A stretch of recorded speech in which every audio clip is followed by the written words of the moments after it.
एकस्य दुःखस्य न यावदन्तं गच्छाम्यहं पारमिवार्णवस्य तावद्द्वितीयं समुपस्थितं मे छिद्रेष्वनर्था बहुली भवन्ति। नमस्कार प्रिय दर्शकों, हाजिर हूँ मैं आपके सवालों का जवाब लेकर। यानी सवाल आपके, जवाब हमारे।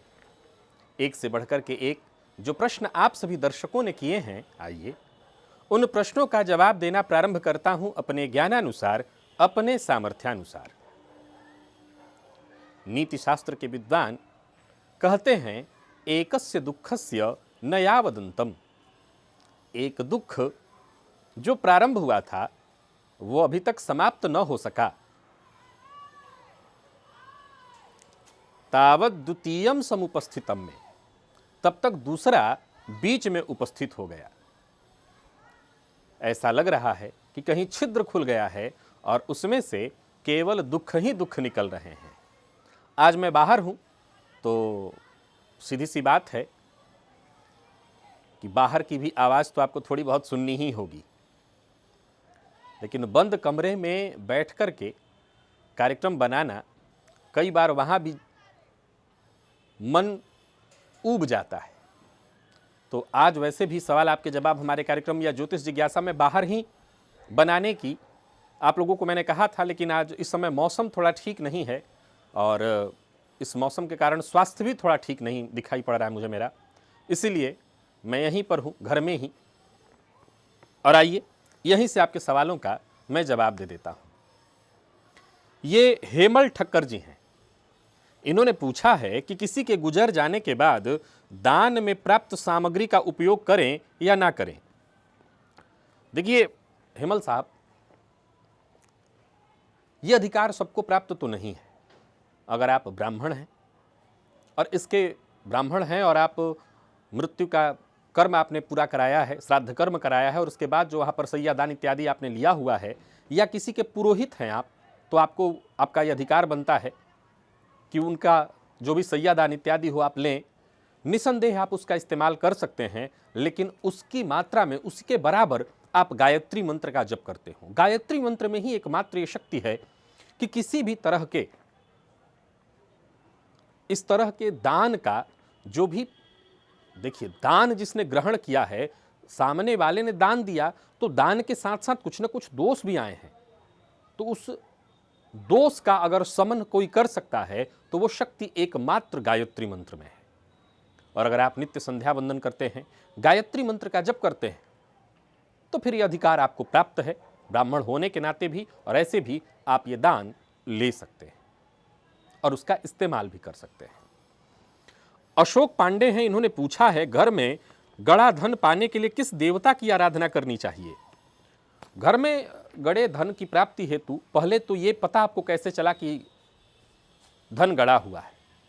प्रायः जिस घर में धन गड़ा हुआ हो, उस धन के जो स्वामी होते हैं, जिन्होंने उसको गाड़ रखा है, वो प्रायः सर्प के रूप में वो जा नहीं पाते। उस धन का जो मोह है, ये माया मरने के बाद भी पीछा नहीं छोड़ती, तो फिर उन्हें सर्प बनकर के पुनः आना पड़ता है और उस धन की सुरक्षा करनी पड़ती है। अब या तो उनकी कृपा आपको मिले, वो स्वयं आपको उस धन का अधिकारी मानते हो, क्योंकि पहले तो आपको पता कैसे चला कि वहां धन है। और अगर धन है, चाहे वो स्वप्न के माध्यम से या कोई इशारा आपको मिला है, तो जिन्होंने ये इशारा दिया है वही इसका मार्ग बताएंगे।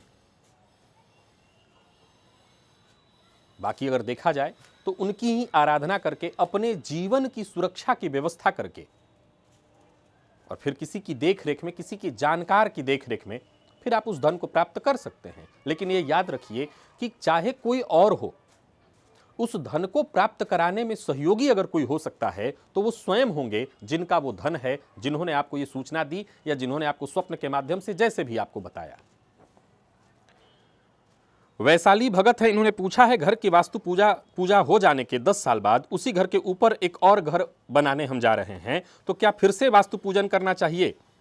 नहीं, ऐसा कुछ करने की आवश्यकता नहीं है, पर यह जरूर करना चाहिए कि अब मान लिया जाए आपका एक तल्ले वाला घर था, एक तला अब एक तल और ऊपर आप बनाने जा रहे हैं, तो आप ऐसा करिए कि एक शुभ मुहूर्त में कर सकते हैं, लेकिन ऐसा नहीं है कि पुनः आपको किसी तरह का वास्तु पूजन इत्यादि करने की आवश्यकता है, ऐसा करने की कोई आवश्यकता नहीं। हाँ, शुभ मुहूर्त का ध्यान रखेंगे तो ना, घर बनाने में क्या होता है, कई बार किसी मजदूर को परेशानी आ गई, बनने के बाद उसमें कोई परेशानी आ गई, तो एक अच्छा समय देख करके, मुहूर्त देख करके और पुनः आप उस घर में आगे का काम लगाइए। आगे इन्होंने एक और प्रश्न पूछा है कि नर्मदा नदी का पत्थर घर में लाकर बिना शिवलिंग बनाए पूजा घर में रख सकते हैं?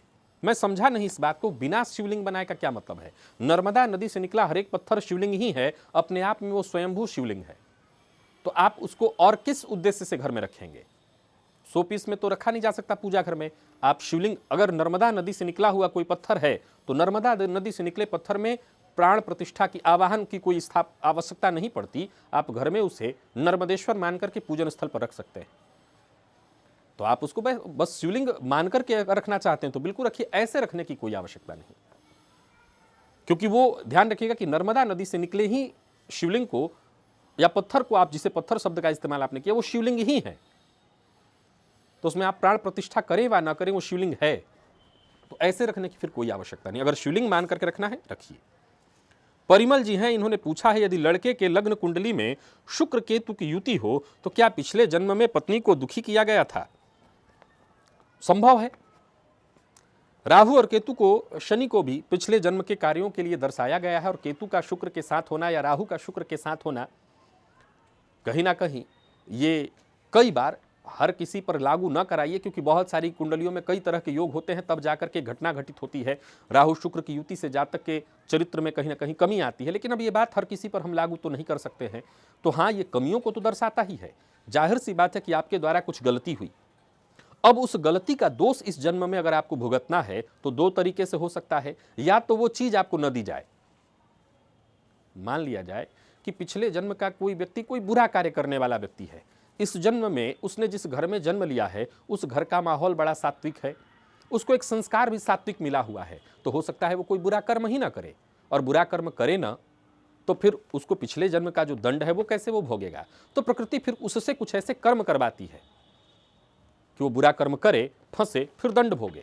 तो अगर शुक्र केतु की युति है तो आप ऐसा सोच सकते हैं, लेकिन अब ये तो मैं यही कह सकता हूं यहां पर कि प्रकृति की, परमात्मा की जो लीला है वो अपरंपार है, और एक आम ज्योतिषी या व्यक्ति उस लीला को कितना समझ पाता है ये कहना बड़ा मुश्किल है।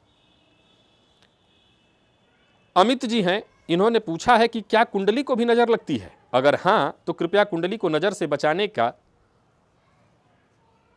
और कैसे जाने, बचाने के, और यह कैसे जाने कि मतलब नजर लगा है, इसका उपाय बताएं। साहब, आईने को नजर नहीं लगती, चेहरे को नजर लगता है। आईने को थोड़ी नजर लगेगा। जिस आईने में खूबसूरत चेहरा दिखा, अब किसी ने कहा कि क्या खूबसूरत आईना है, आईने को नजर लग जाएगी। आईने को नजर नहीं लगती, नजर तो चेहरे को लग सकता है जो खूबसूरत हो, तो कुंडली को नहीं। कुंडली तो आईना है। हां, अगर उस ऐसी कुंडली है आपके पास जिसमें नजर लग सकती है, अर्थात कुंडली नहीं, आपके स्वयं का जीवन, अब जाहिर सी बात है कुंडली अच्छी होगी तो आपके अच्छा जीवन, आपका जीवन होगा, तो आपको नजर लग सकती है। आप अपनी सुरक्षा व्यवस्था करिए, कुंडली को नजर नहीं लगती। यह अगला प्रश्न लकी जी का है, इन्होंने पूछा है कि अगर कुंडली में कोई ग्रह अति मित्र उच्च स्वराशि में अंश बल के साथ हो परंतु वो षडबल में कमजोर हो तो क्या वह ग्रह अपने फल देगा? देखिए, अगर कुंडली में कोई ग्रह मित्र राशि में, उच्च या स्वराशि में अंश बल के साथ बली है तो ऐसा नहीं है कि वो रिजल्ट नहीं करेगा। षड बल अर्थात 6 प्रकार का बल, ग्रहों के पूर्ण बलाबल को समझने के लिए षडबल को देखा जाता है, यानी 6 प्रकार के बल को।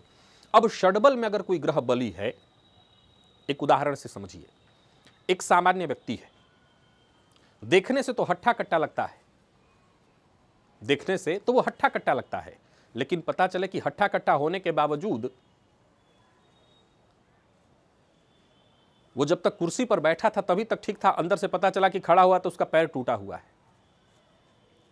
या पैर में उसके रॉड पड़े हुए हैं, हाथ में उसके रॉड लगे हुए हैं, तो देखने से तो दूर से हट्टा कट्टा दिखाई पड़ रहा था। लेकिन अगर बल प्रयोग की बात आए तो कहेगा भैया रॉड लगा है हाथ में, मारपीट करेंगे तो ये रॉड, डॉक्टर ने बोल रखा है कि अब की बार रॉड टूटा तो फिर अब मुश्किल में पड़ जाओगे। तो षड बल भीतरी बल को दर्शाता है, यानी कितना मजबूत है ग्रह। एक बाह्य बल हो गया बाह्य बल से हमें यह पता चल गया कि ग्रह के पास कितना बल है, अंश बल इत्यादि, और उसी तरह से षड बल 6 प्रकार के बलों को देख करके तब ग्रह की प्रबल मजबूती को पता हम चला सकते हैं। तो ऐसा नहीं है कि जो ग्रह अंश बल से बली, स्वगृही या उच्च राशि में, मित्र राशि में है, वो प्रभाव नहीं देगा, वो प्रभाव देगा, लेकिन अगर वहीं षडबल में ज्यादा बली हो जाए तो वह अत्यंत बली माना जाएगा। और ये उत्कर्ष त्रिपाठी हैं, इन्होंने पूछा है जिस मंत्र का जब सुबह करती हूं, हो सकता है आईडी होगी उत्कर्ष त्रिपाठी की, वह मंत्र दिन भर मन ही मन में जपती रहती हूं, फिर चाहे अशुद्ध जगह पर होती हूं तब भी, क्या अशुद्धता की जगह पर भी मन में जपने से दोष लगेगा? एक किंवदंती, एक कहानी आपने सुनी होगी कि एक भक्त जो थे हमेशा मन में राम नाम का जप करते रहते थे। तो एक बार वो शौचालय में बैठ करके शौच अवस्था में भी मन में ही मन राम नाम का जप कर रहे थे। हनुमान जी को बड़ा गुस्सा आया और धर दिया एक मुक्का उनके ऊपर जो है। हनुमान जी को लगा कि भाई मेरे आराध्य का नाम ये शौच वाले जगह पर ले रहा है। तो जब वो भगवान प्रभु श्री राम की सेवा कर रहे थे तो उनके चरणों में जो है चिन्ह दिखाई पड़ा चोट का। तो हनुमान जी ने पूछा, प्रभु ये चोट आपको कैसे लगी? तो भगवान श्री राम ने कहा, भाई हनुमान जी तो आप ही ने मारा है।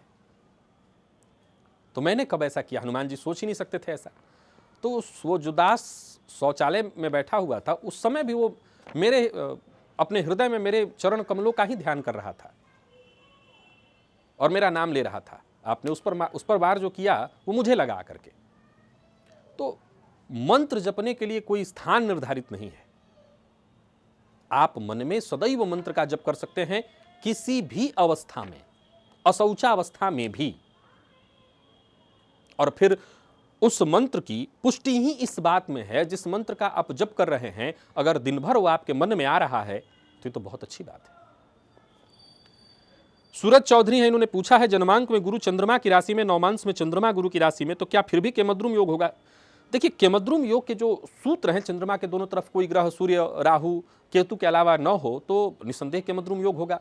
लेकिन कई सारे तर्क हैं जन्मांक में भी, मैंने बताया है कि ऐसे चंद्रमा बली होकर के राशि में होकर के केंद्रगत हो और ऐसे चंद्रमा पर शुभ ग्रहों की दृष्टि हो, जैसे गुरु की दृष्टि हो, तो या पक्षबल से बली चंद्रमा, पूर्णिमा के बली चंद्रमा पर गुरु की दृष्टि हो तो केमद्रुम योग भंग हो जाता है। या जन्म कुंडली के जितने शुभ ग्रह हैं, जैसे शुक्र, किसी पाप ग्रह की युति में न बैठा हुआ बुध, गुरु, इनकी दृष्टि चंद्रमा पर हो जाए तब भी केमद्रुम योग भंग हो जाता है। अगला ये जो प्रश्न है ये सोनन जी हैं, इन्होंने पूछा है कि अगर एक भाव पर शनिदेव और मंगल दोनों की दृष्टि हो तो क्या बहुत नुकसानकारक होता है? ऐसा नहीं है। शनिदेव विच्छेदात्मक ग्रह हैं, मंगल विच्छेदात्मक नहीं है, यह बात हमेशा ध्यान रखिए। विच्छेदात्मक ग्रह शनिदेव हैं, परंतु मंगल और शनि दोनों की दृष्टि कहीं पड़ जाए तो यह विस्फोट की स्थिति उत्पन्न वहां कर देती है। अब कई बार जिस अंग पर, जिस भाव पर पड़े, तो कुंडली का हर भाव किसी न किसी अंग को दर्शाता है, तो ऐसे भाव में चोट लगना, ऐसे भाव का जल जाना, ऐसे भाव का ऑपरेशन होना इत्यादि, दुर्घटनाग्रस्त होना इत्यादि बातों को दर्शाता है। बाकी ऐसा नहीं कह सकते कि बहुत नुकसान करेगा। आजाद जी हैं, इन्होंने पूछा है कि कर्क लग्न की कुंडली में सूर्य मारक होते हैं तो क्या सूर्य उपवास व सूर्य के मंत्र अधिकाधिक जप या पूजा नहीं करना चाहिए? एक और तथ्य और तर्क है कि अगर उस कुंडली में ये बच्चे हैं, वाराणसी में बच्चे पतंग बहुत उड़ाते हैं। आपको एक बात और जगहों पर शायद न पता चले, लेकिन ठंड के मौसम में वाराणसी में आप आ जाइए और आसमान की ओर एक बार निगाह उठा करके देखिए, आपको दिखाई पड़ेगा कि पतंगों का मेला तो यहीं है। नहीं तो आप बाकी के कहीं जगहों पर हों तो शायद ये जो खिचड़ी का त्यौहार आएगा उसमें कैलेंडर पर पतंग की तस्वीर बनी आपको दिखाई पड़ेगी। अब पता नहीं आप जहाँ है वहाँ पतंग उड़ाए जाते हैं कि नहीं, लेकिन कैलेंडर पर जो पतंग की तस्वीर दिखती है वो शायद यहीं के लिए है। यहाँ चल रहा है, चलता रहेगा अभी। ये पतंग खूब उड़ाते हैं लोग, बहुत। खैर, तो ये भी एक तथ्य और तर्क है कि अगर वो लग्नेश का मित्र है तो वो मारक नहीं बनेगा। सूर्य देखा जाए तो कर्क लग्न की कुंडली में द्वितीय भाव के मालिक होते हैं, लेकिन कर्क लग्न की कुंडली में मारक ग्रह की अगर हम चर्चा करें तो यहाँ पर सूर्य कोई मारक ग्रह नहीं है। हाँ, द्वितीय भाव के स्वामी हैं। आप चाहें तो सूर्य को अर्घ्य देने की आपने जहाँ तक बात कही है, मैं ये बात कई बार बता चुका हूँ कि सूर्य अगर मारक भी हैं तब भी सूर्य की आराधना करनी है। मैंने ये भी कहा है कि चाहे कोई भी मारक ग्रह हो, उसका रत्न आप नहीं पहन सकते, लेकिन उसकी पूजा तो आप कर ही सकते हैं। तो सूर्य की बात आप पूछ रहे हैं, और सूर्य के बारे में तो मैं सदैव कहा करता हूं कि ग्रहों के रूप में देखें तो या ऐसे, सूर्य की आराधना तो सबको करनी है। लेकिन अगर आप ये पूछ रहे हैं मारक, अगर मारक शनि भी हैं तो उनके भी मंत्र का जब पूजा पाठ किया जा सकता है। हर्ष जी हैं, ये पूछे हैं कि क्या दसम भाव के सुप्त होने पर आईएएस नहीं बन सकते? ऐसा किसने कहा कि दसम भाव सुप्त हो तो आप आईएएस नहीं बन सकते हैं? बिल्कुल बन सकते हैं। जन्म कुंडली का नवम भाव बली हो, जन्म कुंडली का लग्न बली हो, पराक्रम बली हो, पंचम बली हो, तब भी आईएएस बना जा सकता है। सूर्य बली हो, मंगल बली हो, तब भी आईएएस बना जा सकता है। दसम भाव कर्म भाव है, जागृत हो तो अच्छा है, लेकिन सुप्त अवस्था में हो तो निसंदेह थोड़ी दिक्कत आएगी, संघर्ष ज्यादा होगा, सफलता मिल जाएगी। अशोक जाधव जी हैं, इन्होंने पूछा है कि पुरुष के बाएं कान के 1-2 उंगल नीचे तिल का होना क्या परिणाम देता है?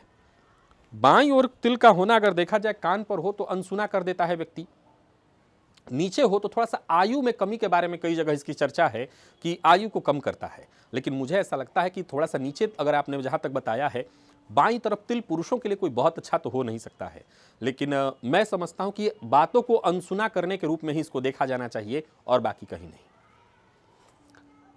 मिलिंद धाकड़ है, इन्होंने पूछा है कि क्या क्लीम मंत्र नेगेटिव एनर्जी भी खींचता है? असल में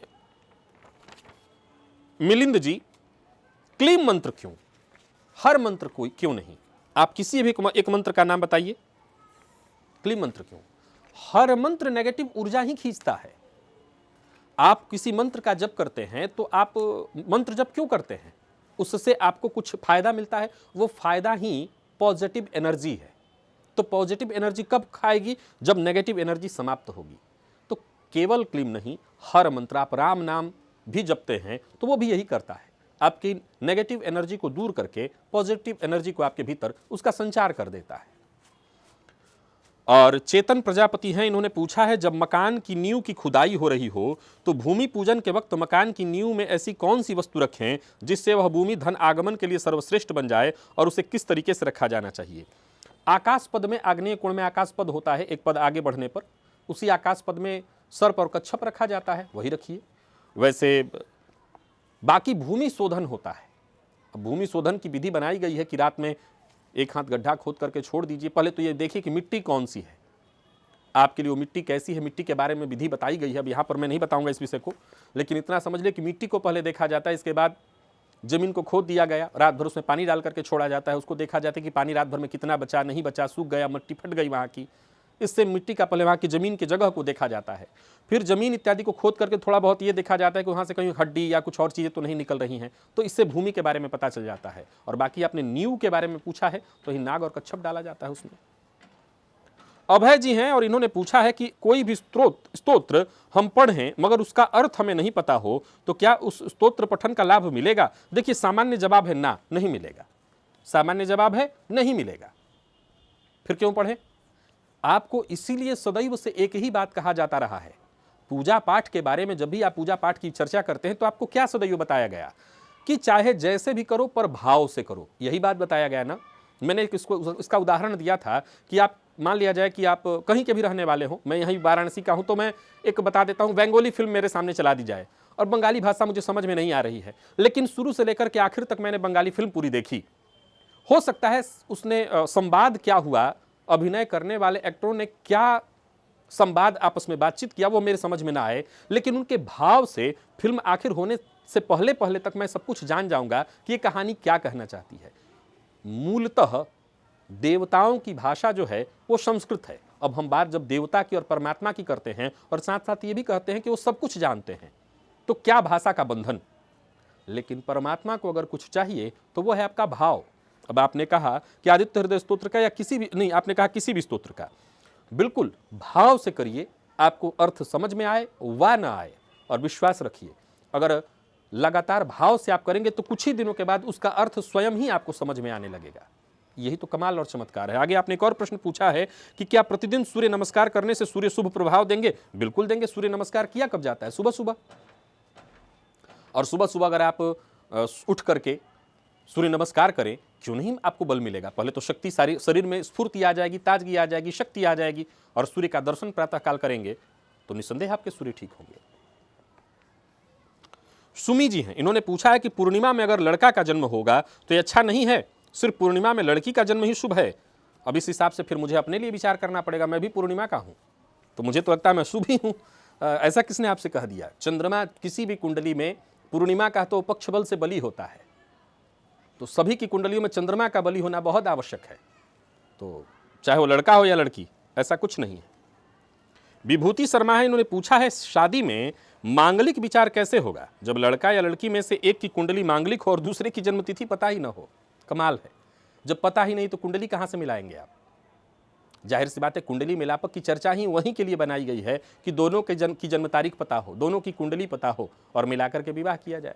अब जब दोनों का पता ही नहीं है तो सीधी सी बात है कि मिलापक की चर्चा वहां कहां होगी, विचार ही नहीं वहां पर। सौम्य सिंह जी हैं, इन्होंने पूछा है कि अगर घर में किसी की मृत्यु हो जाए तो जो मंत्र का जप करता था उसे फिर से शुरू करना होगा। वैसे तो आप अभी शौचावस्था में मैंने बताया था कि इसीलिए फिर से शुरू ना करना पड़े, इसीलिए अशौचा अवस्था में भी मंत्र जप निरंतर आपको करते रहना चाहिए। मंत्र जप मानसिक रूप से, अशौचावस्था में आपको कर्मकांड नहीं करना होता, मानसिक रूप से करना होता है। दवा सेवन की विधि क्या है? एक दवा खाते खाते उसे आप छोड़ दीजिए कुछ दिनों के लिए, तो जाहिर सी बात है उसके डोज को फिर से सही दिशा से शुरू करना पड़ता है। तो पूजा पाठ भी वैसे ही है। लेकिन हाँ, अब आपने कोई संकल्प लिया था, अभी आपने जो प्रश्न पूछा इसका क्या मतलब? क्या आपने कोई पुरस्चरण का व्रत लिया था? अगर पुरस्चरण का व्रत लिया था तो बीच में भी वैसे भी आपको खंडित नहीं करना चाहिए था, बट अगर कोई बीच में अशौचा वाली स्थिति आ गई, अशौचावस्था वाली स्थिति आ गई, तो फिर उसके लिए नियम बनाया गया है कि ब्राह्मण के द्वारा उस समय के दौरान आपको संकल्प दिला करके कराया जाए ताकि आपका पुरस्चरण खंडित न हो।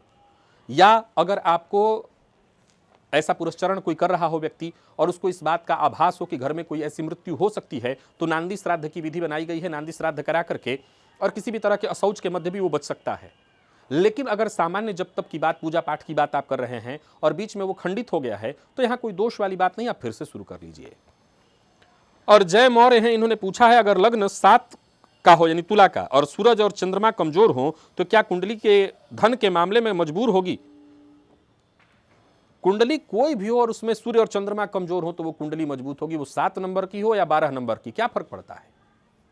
सूर्य और चंद्रमा, सूर्य आत्मा है और चंद्रमा मन, ये कमजोर होने का मतलब पूरी कुंडली कमजोर।